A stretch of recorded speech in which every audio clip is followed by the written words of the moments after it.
Welcome to the Big World Made Small podcast for the adventure traveler. I'm thrilled you're here. My name is Jason Elkins, and in addition to being your host, I'm also a former U.S. Army paratrooper, third-generation commercial hot air balloon pilot, paramotor pilot, ex-Montana fly fishing guide, advanced open water scuba diver, and a full-time nomad that's visited more than 30 countries on 6 continents. As a seasoned adventure travel expert with a passion for creating and sharing meaningful experiences, I'm on a quest to impact the lives of adventure travelers, tour operators they rely on, and the communities that host them. Every week, I bring you exclusive interviews with fascinating adventure tourism experts who have agreed to share their personal stories, favorite destinations, and some invaluable travel insights they've picked up along the way. We'll enjoy a casual conversation, create some connections, and likely share some laughs. It's my hope that by the end of each episode, this big world will feel just a bit smaller. Let's get started, shall we? Welcome back, everybody, to another episode of the Big World Made Small Adventure Travel Podcast. Today, we've got Claire Copeman. Claire is the co-founder of Adventure Tours UK. This is the second time I've spoken with her now, and first time was a real joy, so I asked her to come back and record the conversation so everybody else can kind of learn a little bit about Claire and what she's doing. Claire, welcome to the show. Hi, Jason. Thank you for having me. It's great to be here today. So happy to have you here. Where are you located right now? We're in North Wales in the UK. So just in the hills of North Wales, which is a beautiful place to be. What's the weather like there generally? I've never been to Wales. I've been to the south of England, so I have not been that far north. So I'm just curious. We're speaking in August. What is the weather doing in Wales in August? Well, any other year, I would probably say it's quite nice and warm and sunny outside, but the UK is not having its best summer. So today is not a typical day. In fact, I think we're getting the tail end of the hurricane from the US at the moment. So today is not a typical August day, but normally it's lovely. And if you've been to the south of England, it's not that much different. Yes, it does get a little bit cooler as you travel north, and we're up in the hills, so it is that little bit cooler again. But actually, it's generally pretty good. Do you believe, I kind of have a story in my head around the weather in Wales. I think of it as cold and rainy and pretty much all the time. It's just the story in my head. And I know it's not like that. So if I've got that story in my head, maybe there's someone else listening to this that kind of has that story in their head as well and thinks, well, why would I ever want to go there? So what can you do to help erase that?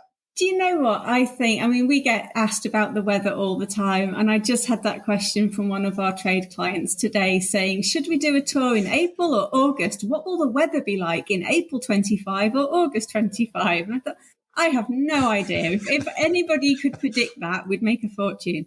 I think one of the reasons the weather stands out so much in Wales is because we're always outdoors. It's such a beautiful place to get out and experience the outdoors, to climb those mountains, to go kayaking, to play in the rivers.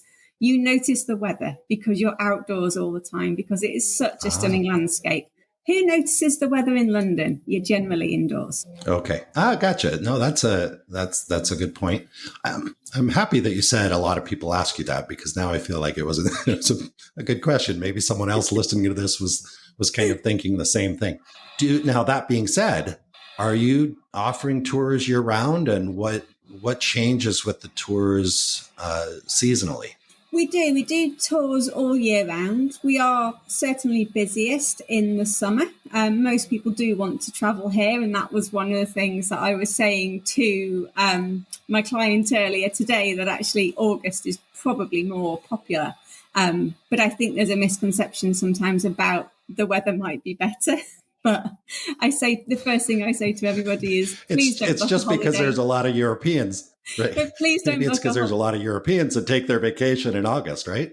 There is, yes. But I think there's also this preconception that the weather will be better in August. And I just say, don't base booking your holiday on weather. Just bring kit for every season, no matter when you travel.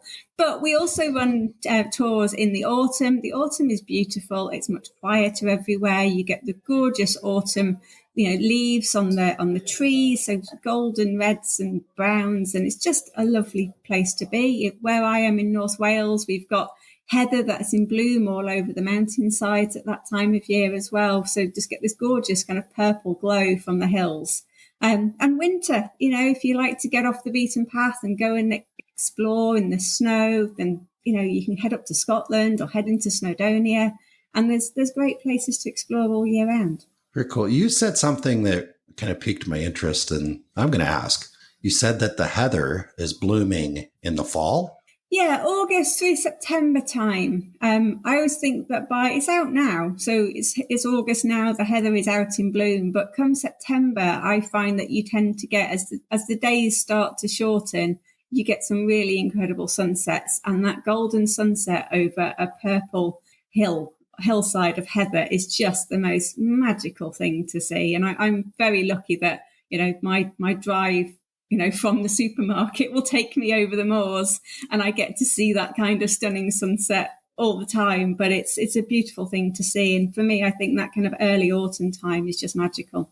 That's very interesting. I show my ignorance here. I think of flowers blooming in the spring. So when you're speaking of kind of that autumn with the flowering heather is just kind of out. I'm sure it happens other places. I just thought. So anyway, let's change the subject. Okay. So as we're going to get into the business, I definitely want to speak a little bit more about Wales. Got quite a few things that I'd like to chat with you about. But first I want to help the listeners and myself kind of understand your story. Typically when I'm speaking with someone here on the show, they've got an interesting story of how they got into doing what they're doing, because what you're doing is not the norm. It's out kind of outside of the norm a little bit.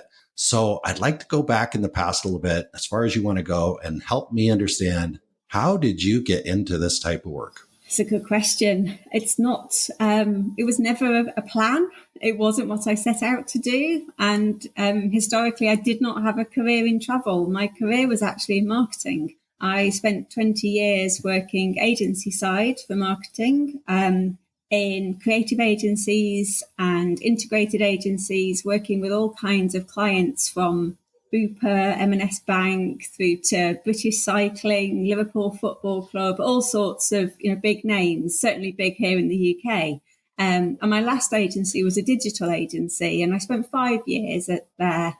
And I guess I climbed to the top as far as I could. I was on the senior management team, and as a woman in a very male-dominated environment, I was very proud that I'd managed to, I guess, break through that glass ceiling to an extent, and I'd reached that point. But the company I was working for was not a particularly nice place to be. It was quite a toxic environment. We had been sold by one big PLC to another big PLC, and they proceeded to tear the company down around us, to be honest. So it was a challenging time. On the one hand, I was really proud that I'd made it to the senior management team and I'd got that level of seniority and responsibility that I'd spent, probably 16, 18 years at that point working towards. And I got there, and my job really turned into, probably on every few months, being handed a spreadsheet of names of my colleagues and being asked to decide who should lose their job next. And for me, it was really hard. And I think I started to take a long, hard look at where I'd ended up. And I'd been in such a fun career for so long in marketing. And then now it just turned into something that I couldn't put my heart and soul into. I didn't believe in what we were doing. I didn't believe in the company. And I felt that I just needed to get out of there. And the latest round of redundancies was happening around the time of our wedding. So I was trying on the one hand to be excited and get ready for our wedding, and all of my team and a lot of people in my office, they were all invited to the wedding. And then I was having to also sit down with them and have exit interviews about the fact they might lose their job. And it really didn't sit very well. So I decided to request voluntary redundancy. And I just said, I'm out. I don't want this to mar my wedding. This is, I'm not the kind of girl that's ever dreamt of a big white wedding. I never, it was a very rustic affair, but it was still my big day. And I didn't want it to be overshadowed by everything that was going on with work. So I decided if I wanted to make sure it didn't get me down and ruin things, I would take control and leave, take myself out of the situation if I couldn't change the situation. So I put in voluntary redundancy, and we had some time off, got married, went off on a little mini moon down in Devon and Cornwall. And when I came back, I had 3 days at work. before they confirmed that I would be leaving, which was fantastic. So I took all the Prosecco that was left over from the wedding. I went into work. We all got very drunk on the last day. Quite a few of us left that day. And my husband always jokes that he married this high-flying career woman, and within less than a week, I was unemployed. So the world was my oyster, really, and I had an opportunity to think about what I wanted to do next. And I think I'd fallen out of love with the industry I was in marketing. But at the same time, some of our friends who we met whilst travelling, because myself and my husband have always loved travelling around the world. We're really active. We go scuba diving. And on one of our trips to Bonaire in the Caribbean, we'd made friends with a couple of Danish guys. Stayed in touch with them, became good friends, and they came to the wedding. Whilst they were here, we wanted to say thank you for joining us. So we took them out a couple of days after the wedding. We went for a little drive. We went off into Aruri or Snowdonia National Park, and we drove through the mountains of the Ogwen Valley, and we stopped at a little cafe, and we went zip lining, and we did all these things. And that night, over a few drinks, we got talking, and they were absolutely blown away by how amazing Wales is. And what really got them was that they had both not only just travelled most of the world, they'd both lived in England and travelled to Scotland, and yet never heard of Wales. And they couldn't understand how this beautiful part of the world was just so unknown. And so after a few drinks, a slightly crazy idea came about, which was involving basically bringing Danish people to Wales. And the next morning we all thought, that was quite funny, wasn't it? But there was a little seed planted, I guess, at that point. And obviously I didn't have much to do at that point, had time on my hands. So we started to do some research, started looking into it. My husband runs a mountain bike centre, so he's been very well connected with Visit Wales and our local tourism bodies for a long time, and worked with a lot of the big adventure providers and attractions here in Wales. So we knew that there was actually there's so much promise here, and there's a lot of day visits to Wales, but multi-day has always been a real challenge for it. And then looking at some of the stats released from Visit Britain, for example, I was looking at the numbers, and I could see that back in 2018, so this was pre-COVID, there was 38 million inbound visitors into the UK, and only 2% went to Wales. And I was just absolutely dumbfounded by the fact that so few people know about this part of the world. I'm not Welsh, by the way. I'm actually English. I was born and bred in England, and I moved to Wales about 15 years ago when I met my husband. But I was, blown away by the fact that so few people come here. And I was also quite angered by the fact that the top reasons for all of those people visiting the UK were for sightseeing, shopping, and football. And they have their place, don't get me wrong, but there's far better things to do here in the UK. And so I think that immediately got me quite riled, and I found this little fire in my belly, and I thought, right, this is what I'm going to do. We've got an opportunity here to create multi-day holidays here in the UK, getting people from all around the world into the most amazing wild spaces that we've got to offer across Wales and Scotland and England. So it was not a plan. It just kind of came about. Wow, so many questions. And before we go any further, I want to ask you, from your perspective, what was getting in the way of more multi-day trips in Wales? I mean, you mentioned that people weren't going there. Only 2% of the people were going to Wales. What do you think it was that was getting in the way? Was it just poor marketing, or perceptions about Wales, or what was the biggest challenge, or what is maybe still the biggest challenge that you need to overcome to get more visitors to Wales? I would say it's definitely still a challenge. If anything, since COVID, it's actually got a little bit tougher, I think. But I think Wales is, so obviously the UK is made of 4 devolved nations, if we count Northern Ireland as well, of course. And each government has its own destination management organisation and its own pot of funding. And Scotland and England have notoriously quite large funding pots available, and Wales has less. We're quite a small nation. And I think I work really closely with Visit Wales, and the team there are fantastic. They've been so supportive of us from the outset. And I love working with them, but I also know how stretched they are as a team, and they do brilliant stuff, but they're doing it with a lot less means than some of our counterparts elsewhere in the UK. And I think that is part of it. But also, I think, England's tourism, if you like, is carried by London. Actually, if you split out the figures, which I don't have right in front of me, but if you split out the figures, the vast majority of those visitors travelling into England are going to London and not necessarily venturing outside of that. And Scotland is, I guess, a little similar, with Edinburgh being such a honeypot. But actually, there's the whole west coast of Scotland, which has just become so famous. And there's so many iconic TV shows as well, I think, that have been filmed in Scotland now. And there's always been this, from a US point of view, that kind of Celtic connection that people want to go back to their roots. And I think for that, so many people, particularly from North America, have made Scotland a big destination. Same as Ireland is as well, the Republic of Ireland. That has such a big draw for North American guests, whereas, actually Wales has obviously very strong Celtic roots as well, but it's just not had that same exposure over that period of time. I think what's been really interesting and will be interesting to see what happens over the next few years is the biggest game changer by far is what's happened with Wrexham Football Club, which was bought a few years ago now by Ryan Reynolds and Rob McElhenney.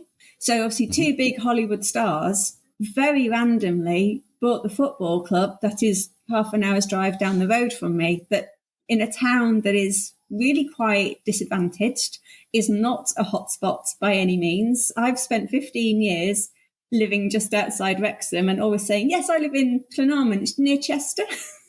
So nobody ever really talks about Wrexham, and yet suddenly this town, well, city now, actually it's now gained city status, has been put on the map, and it's on the Disney Channel. You can watch Welcome to Wrexham, I think the show is called. There's a whole TV show about this takeover by Ryan Reynolds and Rob McElhenney, and now people are recognising Wales as a nation in its own right, with its own cultural identity, its own language, its own history. And I think over the next few years, we are going to start to see a real ripple effect from that.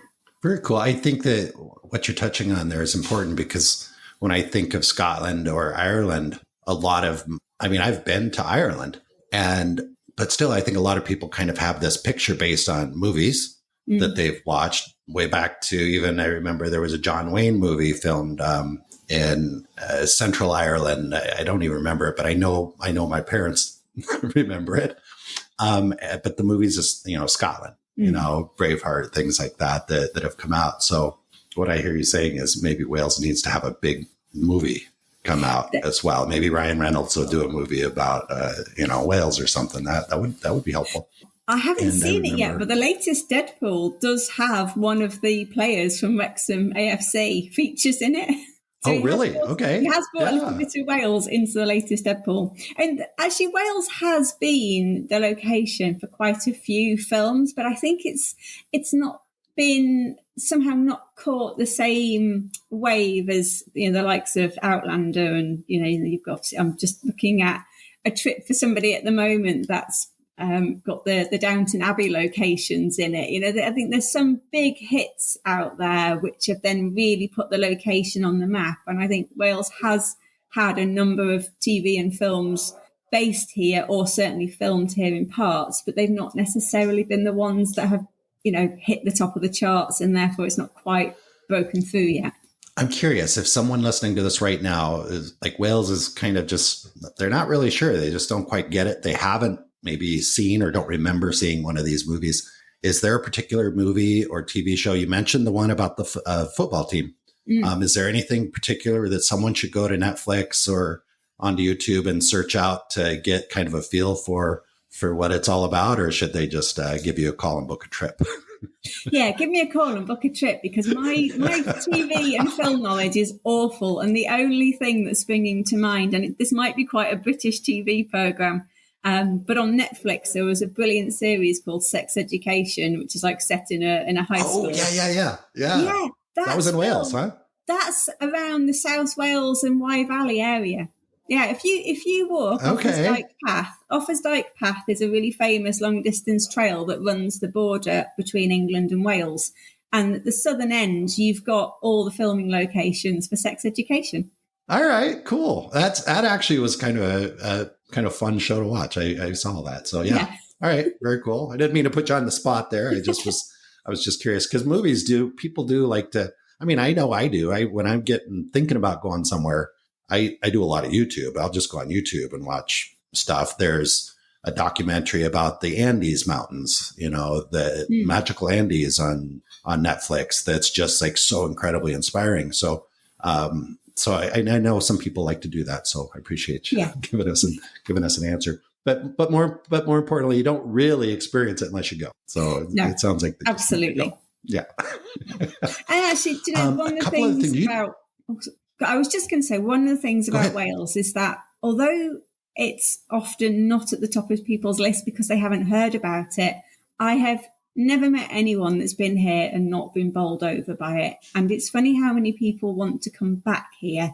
And interestingly, I've found in the last couple of years, we've had quite a few requests from people specifically asking for a tailor-made holiday in Wales, which always surprises me because most of our tailor-made requests are for Scotland or maybe North England. But when they come in for Wales, it always pricks my ears. And I ask why, how do they know about it? What's made them want to come here?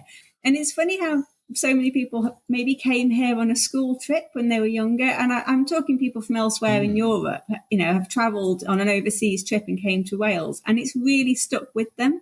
And they've always wanted to come back. And now that they're older, they're married, they've got their own children, they want their children to experience Wales. And I think there's something really lovely about that so many of us go on school trips, and quite frankly, I wouldn't want to go back on any of mine. I don't think they ever left me filled with joy and thinking there's a place I want to take my family back to. So I think there's something quite special about Wales, that it's drawing people back in that way. And there's a lot of us who live here who are not Welsh. And it's because once you start coming to Wales, there is something about it. It pulls you in, and it's really hard to let go of it.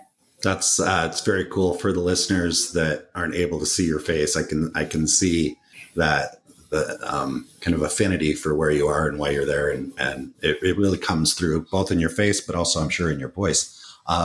You also said something there. You'd mentioned that you'd take, because I actually wanted to dig a little bit more into your past, maybe before the marketing and maybe a little bit mixed in. You mentioned that you and your husband had traveled quite a bit. You just mentioned that you took some trips when you were in school. So let's go back a little further. I'm curious about kind of when you were growing up, were you encouraged to be curious and explore and do all these things? Or what was the childhood like? And what are the things that you experienced then that maybe contributed to what you're doing now? Good question. I guess going back to my childhood, I've always been very outdoorsy. I've always been very connected with nature and animals. I grew up initially in a fairly suburban place, a little market town in England. And it was whilst I was at primary school that I discovered I enjoyed horse riding. So I started horse riding each week. And then we moved out to the countryside, and we moved to the outskirts of a tiny little village. And I was very lucky to live in an area which is, all countryside. And we had a field, and I had my own horse for a few years. So I think I was always kind of outdoors, being active, just taking myself off on my horse, going, for 3-4 hours ride at the weekend, and just mooching around in fields, really, I think is probably how I spent my time growing up. And in terms of travel with my family, I do remember some early days camping trips that how I love going camping, and particularly wild camping these days, I don't know, because the camping we did back then as kids was definitely should have put me off, I think. But we would sometimes go camping, not just in the UK. We would head over to France, so we would camp over there. And my parents were both part of like a wider group, I guess, of families. And so sometimes we'd go away, and there could be like 30, 40 of us all going away camping together. So again, quite outdoorsy, very connected with nature. And then the holidays with my family were probably quite mainstream as a Brit. I'd go to Tenerife or to Mallorca and Ibiza and all those kind of typical sort of Balearic Islands, Canary Islands, France kind of trips. And we'd go skiing in France as well. So I was very lucky. My parents did definitely take me away, and I had a lot of opportunities, which I think opened my eyes up to at least part of Europe from a very early age. And as I say, very fortunate to live in the countryside, which has really, I think, shaped my personality and my beliefs, my values hugely, because I think that comes through now in the business, the way that we work, the way that we operate, I think has that probably at its roots. And then when I left university, we carry that stuff with us, don't we? Definitely, yes. Yeah, and it's funny as you get older. With us. I'm curious, do you even remember back when you were a teenager and your parents are like, okay, we're going to move more out in the country, away from town? I know a lot of teenagers, especially like our perception as teenagers today, but I think teenagers have always kind of been teenagers. So I'm curious, do you remember feeling like, oh, it's so quiet out here, I'm bored out here? You had your horse, and I heard you say you were doing things, but do you remember feeling like, I wish I could live in the city with my friends and everybody else, or did that come up? Yeah, it was a big change for me, actually. Although where we lived previously was kind of a suburb, it was of a market town. So it was still a very small town. But I lived on what we called the block, and it was just, like a cul-de-sac with houses there. And there was a group of probably 12, 15 of us kids that were all about the same age. We all went to the same school, and we used to just ride our bikes around the block. And then there was a little, like our garden backed onto a big grammar school. And we backed onto their playing fields. So there was a cut through in our hedge where you could like nip through our garden, through the hedge and onto their playing fields. And, at the weekend and in the summer holidays, there was obviously nobody at the school. So we had this whole playing field that we could get to. And then we had friends who also, their gardens backed onto these same playing fields. They were huge. So we could all just like crisscross and meet up by cutting across these playing fields. And so I'd grown up all my primary school life with this great group of friends that I'd go and ride my bike with, which sometimes climb over the fence into the tennis courts of the school when it was closed, and we'd go and play tennis. And, we'd just do the kind of things that kids did. And then, I was 11, 12 years old when we moved out to the countryside. And I didn't have a horse at that point. I did ride, but I didn't have my horse until I was about 15. So the first few years it was a big adjustment, because not only did I leave those friends and didn't have them on the doorstep to play with, I moved a couple of towns over. So we all went off to secondary school. They all went to the secondary schools that backed onto my old house. Whilst I went to a completely different secondary school and had to start afresh with a whole new group of friends, none of whom lived near me. So there was one other girl my age who lived down our lane, but she went to boarding school. So I would literally see her at school holidays. So it was a big adjustment, actually. It was a big change. And no, I probably didn't appreciate it at the time. It's interesting. As I'm listening to your story, I'm kind of reflecting on some of my stories as well. And then I'm recognizing a little bit of a trend in the conversations that I've had both here on the show and just by working in this industry for a long time, is I think maybe when we're brought up by parents that are kind of open to moving, open to new experiences and all this stuff, we get exposed to that, but it also can be difficult because as teenagers, kids in general, there is a need for connection, right? They're trying to figure out their place in the world, and the connections with other people their age is very important. Then as you grow older, you kind of naturally want to not be with your parents as much and want to be with your friends more. So you've got this mix of being exposed to maybe travel, adventure, just whatever is different, as opposed to living in one house your entire childhood. So you're exposed to that, but you still have this strong need for connection. And then is it a surprise that so many of us end up in the adventure tourism business or tourism business like we are? Because I don't know about you, but my highest value is shared connections or shared experiences, really. Because the shared part is a connection, but is shared experiences. And I grew up with a very strange childhood, going a lot of places, doing a lot of things, being exposed to a lot of things, but I didn't necessarily have a lot of friends around me because I was always changing schools, moving this and that. So then later on in life, I've discovered all these cool things in the world, whether that world is, locally or the entire world. You discover all these cool things. And I'm like, I just want to share them. Like, that's my drive in tourism, is like, I've worked as a guide, I've worked as a tour operator because I just want to share all these cool places and all these cool things with people. So I don't know. What do you think? Do you think that maybe played an impact in your desire now to share things with people? Maybe it did. I think as well, because I guess similar to you, I didn't have those really deep connections because I'd already changed primary school. So I did nursery school and then we moved. So then I started primary school with no friends and started again. And then I got to the end of primary school and they moved me again to a secondary school and I started again with no friends and so on. So I think for me, this will sound really lonely. Maybe friends became a little bit transient for me. And I've always had those kind of, just 2 or 3 people that I probably speak to once every few years, literally, but they are my dearest friends. And I know that if I ever needed them, they're there. And I feel I have the strongest connection with them, probably because we never grew up together. Like, for example, one of my great friends always lived about 100 miles away from me, which when you're a kid, that's a long way. You can't travel 100 miles without your parents taking you. So we would meet once a year. Might as well be 1,000. Yeah, we would meet once a year on a riding holiday. But she's since moved to the US. She's lived in Kentucky for probably best part of 20 years now. And I would still class her as one of my best friends. And we meet maybe every 5 to 8 years. And we don't chat in between. We just don't. And when we see each other, it's brilliant. So I think friends became a bit transient. And maybe that's one of the reasons why I do like to share. But I also like the whole small group experience because it's an immediate get to know people, share something amazing. And I don't worry if that's the end of it. If we do click and we stay in touch afterwards, fantastic. And if we don't, we don't. For me, I guess it's perhaps how I've just got used to interacting with people. But I do agree, shared is absolutely better. But for me, the less people you share it with, the better it is.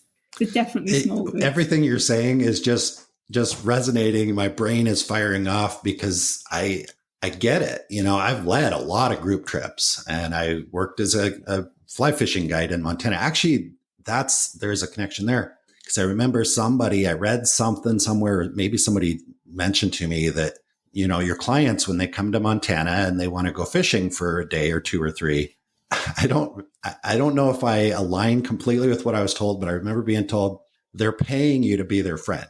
They don't have a friend to go fishing with, or maybe they don't have a friend that can come to Montana that has a boat that knows where to go fishing. Yeah. So they're paying you to be their friend as much as they are to find fish or help them catch fish. And I thought, that's pretty cool because I'm doing this work because I enjoy the people. Like at the end of a day, if I'm, been out all day with somebody rowing the boat, having conversations about their kids, their family, their work, their whatever, by the end of the day, I feel like I just had a mini, you used the word transient, but I just had a mini friend experience and I got paid for it. That was great. So I could justify it to my wife. But it really was like, and I looked forward to meeting new people because I was making new friends every day. And when you lead a group trip, you're with a group of 10, 12 people. And by the end of the week, you're all friends. You when you meet them, you don't know them. And then you've got friends. But at the same time, you don't have that responsibility of maintaining friendships. I was just going to say that. Because I always move. I'm a nomad. I'm living the nomadic lifestyle.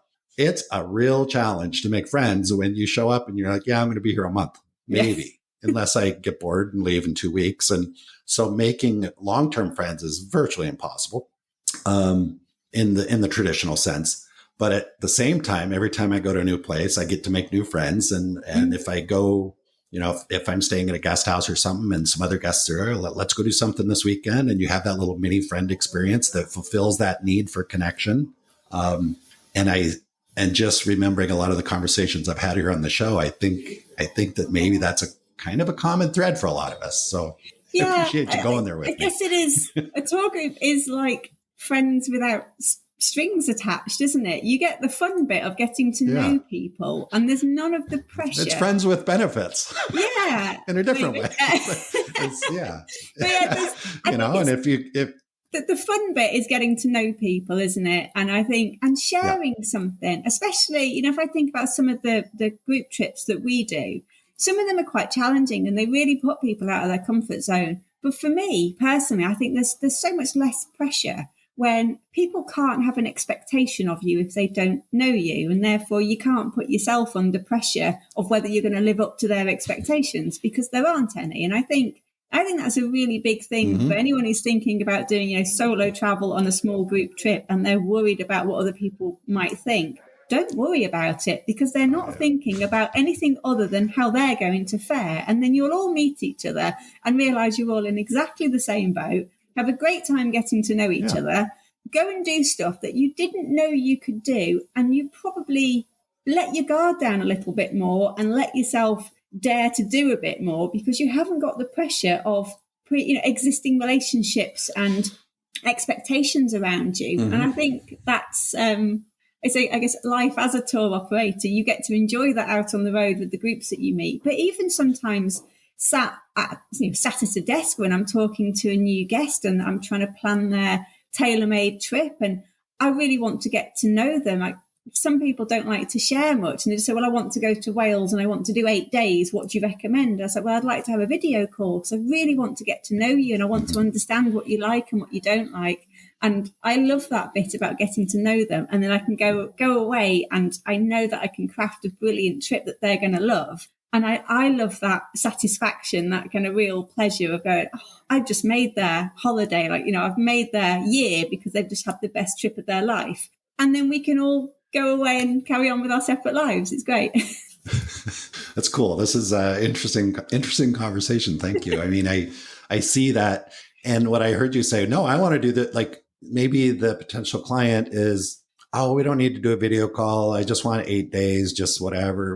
And you're like, no, let's do a video call. And there's a little, I'm going to say it if it were me, I'm not putting words in your mouth, but no, I want to do the video call because that's part of the enjoyment I get out of this is I get to connect with you. I get to understand you a little bit and have a conversation and come up with something that I can be proud of, that I can feel confident that you're going to enjoy, that when you come home, you're going to send me pictures and I get to read your reviews. And if you take that part away, then the job is like, I might as well be selling insurance or I might as well be selling something else. Then it's like, yeah.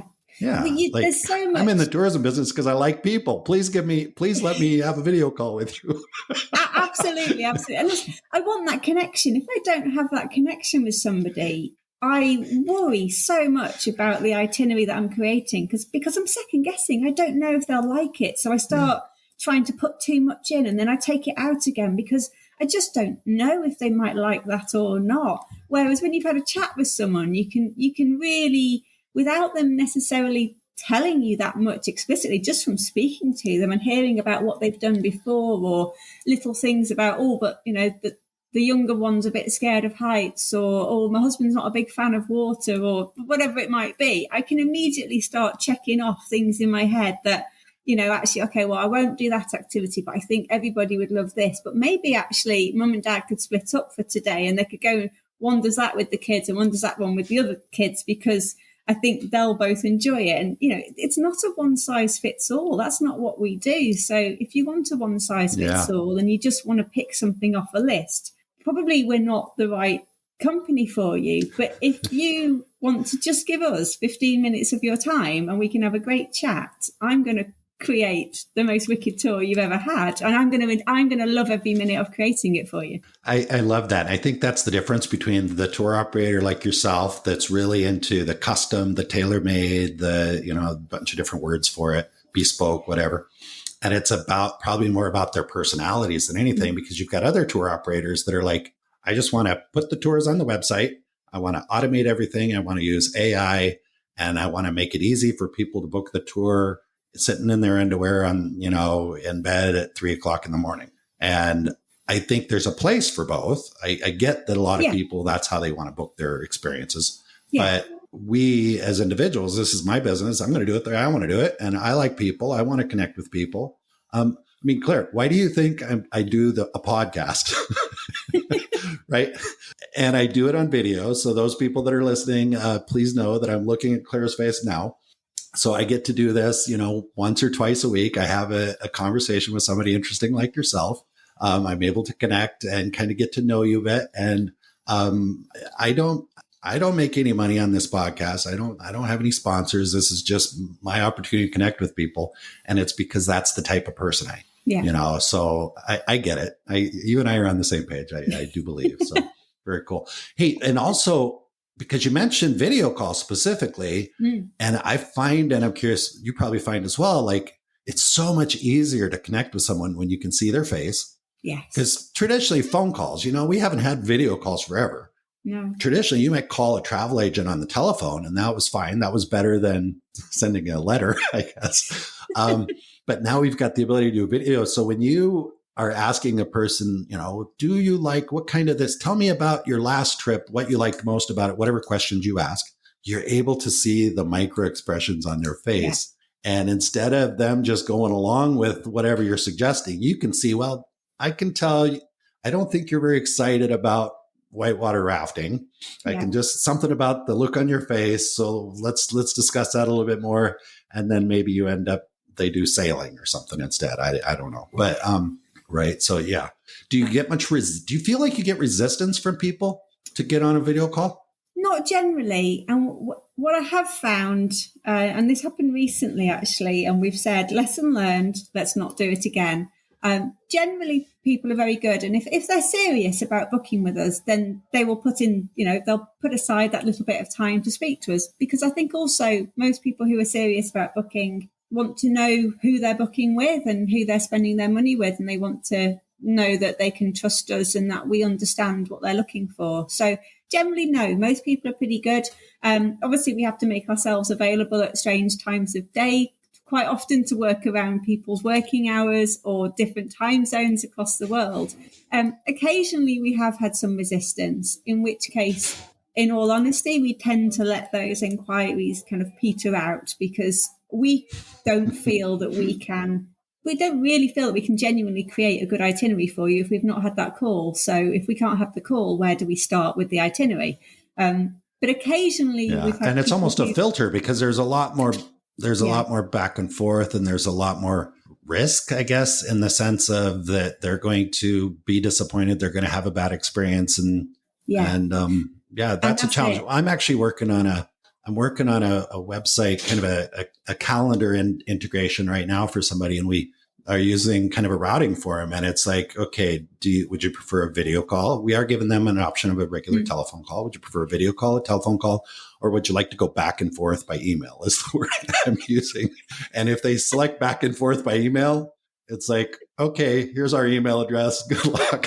It's kind of like, if that's the way you want to do this, then we're not going to hound you. We're not going to be calling you, pestering you. Hey, we haven't heard from you. If you say you want to do email, because exactly. And sure that's exactly what we do really is we just don't push it if we can't get, and if people want a phone call, if some we do get some older guests sometimes who are less comfortable with a video or maybe aren't that technically savvy, but that is very rare, to be honest. And I think because a lot of people, most of our guests come from outside of the UK, and so everyone's often worried about international, dialing fees. So actually a video call is free for everybody. So I think most people are so used to it now, it's fine. But we recently had someone who just kept saying they were really keen, but they were just too busy for a video call, just too busy. And so we went ahead and we created a trip. It actually wasn't a completely tailor-made trip. It was one of our kind of FIT standard hiking tours, like self-guided hiking trip, which we've run time and time again. We know it works. We know it's great. It fitted the bill for what they were asking us for. We put it to them. They said they really liked it. And so we went ahead with it without having a video call. And not great overall. But we were in the run up to the trip. We were getting that vibe that they didn't really know what they were asking us for. They weren't really paying attention to what they were booking. So we were kind of I just don't know if this is the right trip anymore for them. But it was kind of too late. They were booked. They said they wanted to do it, but we were just getting vibes in the background that, have they ever been on a hiking holiday before? Do they know what this involves? So lesson learned in future. Did they do the trip? Sorry? Did they do the trip? Yeah, they did it. We didn't really, okay. But most of our guests stay in touch throughout the trip. It's funny because we use an app and a lot of them message us throughout the trip and they'll be like, oh my God, it's amazing. We've had a fab day and love this hotel or great restaurant recommendation. It's brilliant because we get all these random messages from people sharing what a fab time they're having on their trip and it's lovely. And we just didn't hear a peep out of them at all during or after the trip. So, yeah. I get it. I remember when I worked for a company called Orvis, we did a lot of fly fishing stuff. And I had a client who I'd booked trips with them before, never really had much of a conversation with them. And this particular time, he just said, I want to go to Ireland. We had a trip on our website. I want to go to Ireland. I want to stay at this place and I want to go fishing for 10 days. I got to be careful what I say because I don't want to offend anybody in Ireland. But I'm also candid. The fishing at this particular place was not the best fishing in the world. I knew it wasn't the best fishing. I'd been there. I fished there for half a day. I was a fly fishing guide. I went to this place. I fished for half a day, didn't see a single fish, and just kind of like, okay, it's cool here. I like it here. There's a lot of other cool stuff to do. And I didn't care that I didn't catch fish. That wasn't a big deal. But this guy, I want to go there and I want to fish for 10 days. And I was younger and afraid to create any sort of conflict. So I just, okay, Dan, we'll do it. And I booked it all out and didn't even have a conversation with him about what the fishing was going to be like. I figured he didn't ask me. I wasn't going to bring it up, not because I was trying to trick him. I just was young. So when people said, I want something, I would just say, okay, here it is. Yeah. And it was a huge, huge, huge lesson for me because he came back and wrote a letter to the CEO of Orvis about Mr. Jason Elkins in the travel department, who let him go on this trip to Ireland to go fishing because I knew he wanted to go fishing because he said he wanted to go fishing. And he fished for 10 days and didn't catch any fish and was very upset and mentioned that he had only a short amount of time left on this planet. And it was probably his last fishing trip and how disappointed and upset he was that I didn't do a better job, that basically I didn't have a conversation with him about what to expect with fishing. And he was right. He was 100% right. And of course, my defensiveness kicked in because I was young, but I recognized he was right. And if I had just picked up the phone and said, Dan, I know you said you wanted to do this, but what are you trying to get out of this? Because if you want to go to Ireland and drink Guinness and sit on a boat for 3 hours a day and talk to a really interesting fishing guide and do falconry and do all this other stuff, then it'll be an amazing trip. But I didn't do that, and I learned. That was a big, big lesson for me. And then he passed about 6 months later. And, and it sucked, frankly. And we had booked some trips for him in the past. It wasn't the first trip I'd booked for him. I just felt like I totally let him down. So, but I learned. And so I thank him to this day. Yeah. I think what you said there, though, is you just said the exact same phrase I always say is, what do you want to get out of this trip? And then people will say, well, I'd like a double room and 8 days and I want to go mountain biking. You're like, no, what do you want to get out of the trip? I said, do you want to meet people? Do you want to have foodie experiences? Do you want to, do you want to achieve something? Do you want to feel something? Like, what is it you want to get out of this trip? Yeah. What do you want to feel, right? That's so important. Yeah. Yeah. A trip is much more than just the functional parts of it. Yeah. Yeah, it is. For me, it's mostly about connection. I think for a lot of people, it's about connection. They can say, I want to go see Machu Picchu or whatever.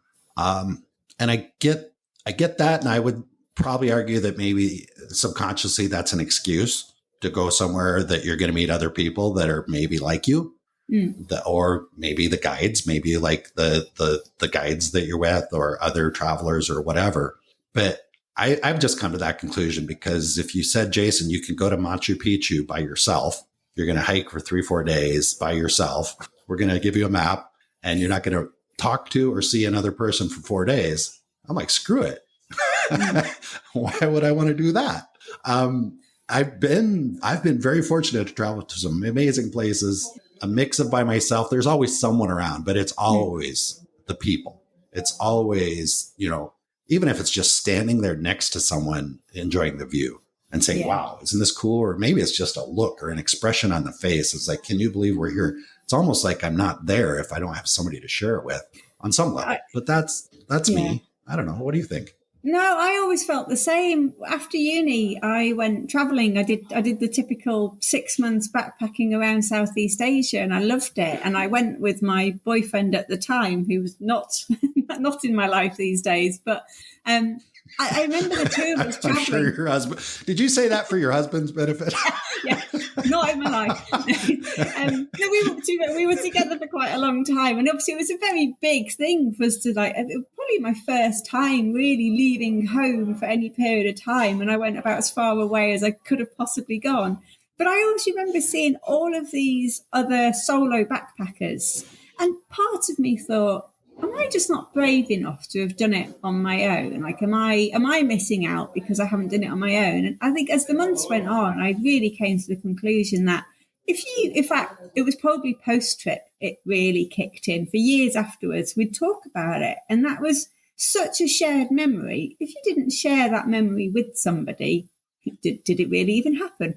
I think you're just telling people. It just sounds like you're bragging then, doesn't it? You're just telling people about stuff you've done, but there's no context, there's nobody to share it with, and like I said, there's no connection to it. Something that just came up for me recently that drives that point home is I had met I was in another city in Colombia a few weeks ago and had met a friend there and had gone and done some exploring, went and, got on a bus and went and visited some of the little pueblos. And I noticed that I took tons of pictures. Like, we were taking pictures and sharing pictures and all this stuff. And then probably a week or so later, I went somewhere by myself. I just got on a bus and went somewhere, and it was an interesting place. Didn't really have any conversations with anybody the entire day. And I got back at the end of the day, and my friend said, "Oh, why don't you send me a picture?" I told her I went somewhere, and she's like, "Why don't you send me pictures?" And I'm like, I didn't take a single picture, And I think there's something there. It's like when I'm by myself and I don't feel connection and I'm not like trying to create a shared memory, then I don't even bother taking pictures usually. Now, that being said, if I bump into somebody, if that day I had sat down next to somebody and they started a conversation with me, I've done this many times. I might say, "Hey, can I get a picture with you?" And I'll take a picture with a stranger on the street or in a restaurant or in a park or whatever. And it's just kind of the selfie thing, with my arm around some total stranger. And I'll take a picture of that because that's something I want to remember. That helps me remember. Take a picture of myself standing in front of a statue or a monument or a beach. I just don't do it. It's like, why I can't look at that picture and think, "Oh, I remember that." It's just a thing. I don't know. Maybe it's just me, but. That is the one point where I think we differ, because I'm thinking about it, and I reckon, because I do a lot of hiking on my own. I used to do a lot of mountain biking on my own as well. And there are some things I think are great to do on your own, don't get me wrong. I just think too long spent on your own is not great. Too many unshared memories isn't great. But I think when I'm out with other people, I'm so busy enjoying kind of their company and talking and all those things, I never think to take photos. Whereas if I'm on my own, I get a bit fidgety and a bit bored, and I think, "Oh, I should take a photo really." And then I can show my husband when I get home and be like, "This is what I've done today," and I can bore him with my camera roll. So yeah, maybe I do the opposite thing. Maybe it's because I don't have anybody in my life that I think really wants to see my pictures. I don't that think might be part of it. If I'm traveling with somebody, then that person's excited about, "Oh, share the pictures with me." Okay, whatever. But yeah, when I enjoy going and doing things by myself on occasion. Don't get me wrong, but I know there's always this bit inside of me that when I'm doing something on my own, I'm kind of scanning the audience. I'm kind of scanning, looking for an opportunity to connect, and not like in a creepy way, but just in a, if I'm out hiking somewhere and I meet somebody on the trail, I'm the type, I'm going to stop, probably have a conversation if they're not creeped out. And I'm always looking for that, but it's just kind of interesting. It's just a thing that came up for me. Why do I take pictures when I'm with people, but not when I don't know. Anyway, Hey, there's something I want to make sure we touch on before we wrap it up. Maybe there's some other stuff as well, but you and I, the last time we spoke, we had discussed the B Corp. kind of, I don't even want to try and explain what it is because I'm not clear on it. I'm not embarrassed to admit when I don't know something. I'm a travel industry professional, adventure tourism guy, and I really don't understand what's going on with the B Corp. I know it's a big thing that a lot of reputable tour operators have been discussing. So I'd love to just kind of, if you can give us the B Corp for Dummies version of what is a B Corp and why is it important and whatever you want to share. Yeah, becoming B Corp certified was something that we wanted to do from really early on, actually. And I think this goes back to my whole kind of countryside, nature connection, fluffy living, I think, where I've just got this longing to always try and do good and to have the least negative impact and most positive impact I can in every area of my life. And, particularly now that I have the opportunity to run my own business, for me, that means more than just running a business and making money. I want that business to do good. I want it to put something back into the communities we visit and to the environment that we enjoy and the planet that we live on. And for me, B Corp really embodied that. Being B Corp essentially means that you commit to working for the benefit of people and planet as well as profit. So, their statement still says you're still a business, you're still a commercial entity. At the end of the day, we are all still trying to make a living out of what we're doing, but we're doing it by aiming to benefit others around us and certainly not at the detriment of others around us, which I think there's so many big businesses out there now, unfortunately, who get away with, and for decades and decades have got away with doing pretty awful things, in terms of, child labor or, paying people less than a working wage or living wage, polluting our waterways, the kind of harvesting that happens in rainforests. There's so many companies out there that kind of pillage the land and take advantage of people in order to make a profit. And B Corp is very much about taking a stance against that and saying, no, we are here to work for people and planet as well as profit. So for everything that we do, we consider the impact that we have on the communities that we visit. We consider our carbon footprint, for example, from a climate crisis point of view. We make sure that we pay people, we pay our suppliers fairly, we pay our staff fairly. It's all about, it's not any one thing. It's about the governance of your business to show that you are treating your staff fairly. So, for example, part-time workers have the same rights as full-time workers. That it's, I said, environmental. It's about community as well. So we get involved with quite a few community projects now that we're really proud of. So we are a tour operator and that is our business. But a big part of that is doing things in the right way to only work with like-minded suppliers as far as we can do. So locally owned independent suppliers. You don't come on holiday with us and find yourself booked into a Hilton. Sorry if you like a Hilton, but that's an international brand.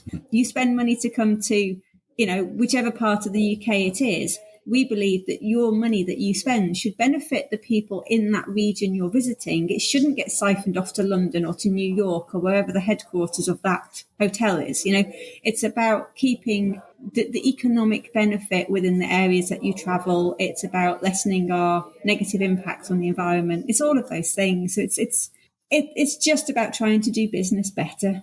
Very cool. What I hear you saying is, I'm going to try and summarize and see if I've got close. Certification. They look at how you do your business on many different levels to make sure that it's in alignment with their vision of supporting local communities, the environment, just doing things, I'm going to say the right way. We all have our own idea what the right is, but I'm just using that word. Yeah. That we're doing things the right way. Is this, I'm guessing that at the beginning when you say, okay, I want to be a B Corp, get my B Corp certification, there's probably a process kind of like accreditation for a school or whatever. It's like, yep, this is what we do. This is how we do it. Da, da, da, da. Okay, good. You're good. You've got the B Corp. Now, B Corp itself, and I know you're not representing them directly, but we're discussing them because you're familiar with it as a member. What is B Corp? Is it a NGO worldwide? what's your understanding of like, do they actually do things other than just certify operators? Are they? They're not tourism specific. That's the first thing to say. So it's a global company now. So they have. So there's B Corp UK. I think it started in the US originally, and it did actually come from. So we're doing some work with Untours at the moment, and the founder of Untours was actually, I think, the inspiration behind B Corp, was my understanding. So it's got roots in the US, but it is now a global movement and it is growing all the time. But as for their kind of company status, I don't think they're an NGO. I think they are, a commercial organisation, is my understanding. But they are not specific to tourism, which is one of the reasons why we chose to be B Corp certified, because it spans all industries. You can be in any industry and go for your B Corp certification. But anyone who knows me also knows I like a challenge, and B Corp is probably one of the toughest certifications to achieve. So obviously, go big or go home. It's usually my motto. So that was another reason for it. But we felt that B Corp would over time become much better known, because you could be a makeup brand, you could be a tour operator, you could be an insurance provider, you could be from any industry, and you have the potential to be B Corp certified if you run your business in the right way and can gain that certification. Let's address this, because there's a lot of conversation in the tourism business around, will clients put their money where their mouth is, in the sense that oftentimes people, as tour operators, we often, I'm B Corp, I'm green, I do carbon credits, I do this, I plant trees, I do all these different things. And therefore, hopefully my clients will choose me over my competition because I'm giving back and all this stuff. And I think that's great. And I suspect that some people have this perception in their head that, well, I don't want to pay more. Like, okay, you're planting 10 trees in the Amazon, but that's going to cost me money because you're going to mark up the trip more or whatever, because it's expensive to do things the right way. So I'm just curious what your thoughts are. I'm not asking you to rebuff it or whatever. I'm just curious, like, how do you as a tour operator address that? I think the first thing we have to do is dispel that myth, because it's not true. It's just simply not true. It is not more expensive. I think you're right. There is a bit of a misconception sometimes. What I will say is I don't think we're at a stage right now where consumers come to us or any other B Corp because we're B Corp certified. You've got to offer a really good quality product at a competitive price. That's your starting point to be considered. But then once you're in the field for being considered, do I go with A or do I go with B? Well, B, bad pun, is B Corp certified. B is B Corp. I'll go with B. But it might be the deciding factor. It's not necessarily the primary reason for choosing a business. And I don't know if it ever would be, because hopefully so many businesses will become B Corp certified.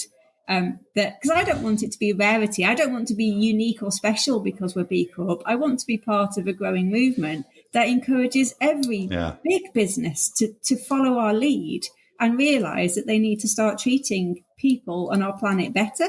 But as for the cost thing, I guess, so for example, we were actually the first inbound operator in the UK to carbon label our tours, which we started doing back in 2020. So for, a good 4 years now, almost, we've been measuring our carbon footprint and reporting back on it.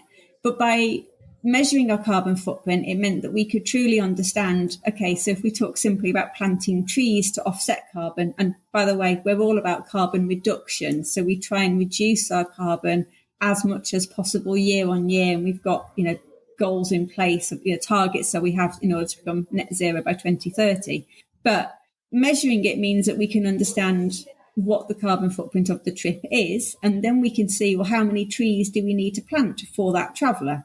On average, our trips are solo carbon, to be honest. But on average, even like an 8-10 day trip, you would need to plant half a tree per person. That's all. So we commit to plant 1 tree per person, and in its lifetime, it will offset, more than offset the carbon from their trip. It will technically doubly offset it. I can tell you that tree costs us about £5, and we go and plant it ourselves. That's really not a big expense to pay, is it?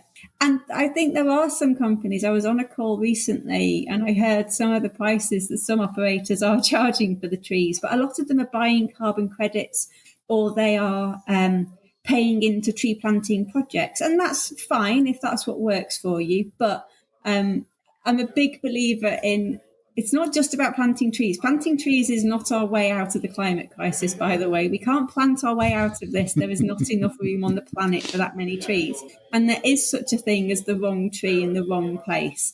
So we actually work with our local, basically like a park rangers.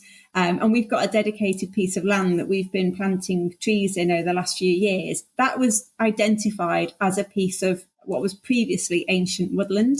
So it's prime for having trees planted on it. And we know what types of trees should be planted there because we work really closely with our local rangers. And each winter we go to the site as a team with our gloves on, our shovels and a load of baby trees. And we spend a day out on the hillside planting trees. And then we go back in summer and we tend to the trees and we make sure that they've all got plenty of light, and because there's weeds and things, they're tiny when we plant them. So when we go back in the summer, the weeds are higher than the trees that we planted in, 6 months earlier. So we have to go and carefully stomp down all the weeds and make sure that the trees are there to thrive. And we've been doing this for the last 3 years now. We went back last month and the first round of trees are so much tall. I'm not very tall, by the way, but still, I planted a stick and now we've got trees that are like 6, 7, 8 foot high. And it's amazing to see. But there's it doesn't have to be expensive. And for us, it's a brilliant team day out. And we're contributing back to our local community because it's a woodland that's just the other side of the hill out of my window.